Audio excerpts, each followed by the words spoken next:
ఇది మాకల వెంకట సుబ్బారావు గారి ప్రకృతి వ్యవసాయ క్షేత్రం.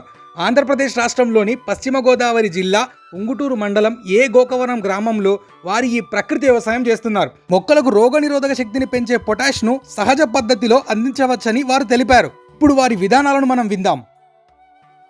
ప్రకృతి వ్యవసాయంలో మనం జీవామృతాన్ని మెయిన్గా వాడుతున్నాం.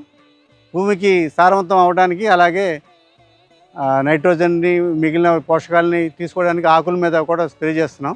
అది కాకుండా మళ్ళీ పొటాష్ సెపరేట్గా ఎక్కువ కావాల్సి కొన్ని పంటలు, కొబ్బరి ఉంది, ఇంకా కొన్ని పంటలు ఉన్నాయి, పొటాష్ ఎక్కువగా కావాల్సి వచ్చిన పంటలు ఉంటాయి.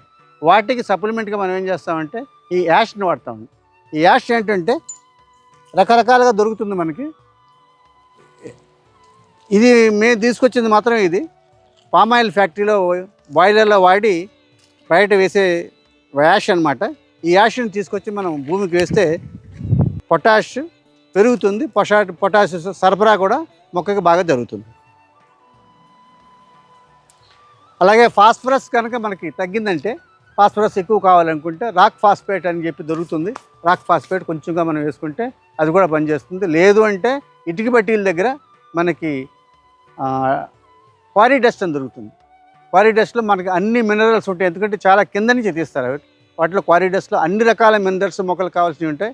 అది తగు మోతాదులో కనుక వేసుకుంటే దాంట్లో అన్ని మినరల్స్ మనకు వస్తాయి. ఇప్పుడు ఇక్కడ మొక్కలు ఇప్పుడే వేయడం జరిగింది, కూరగాయ మొక్కలను, మిగిలిన పళ్ళ మొక్కలను.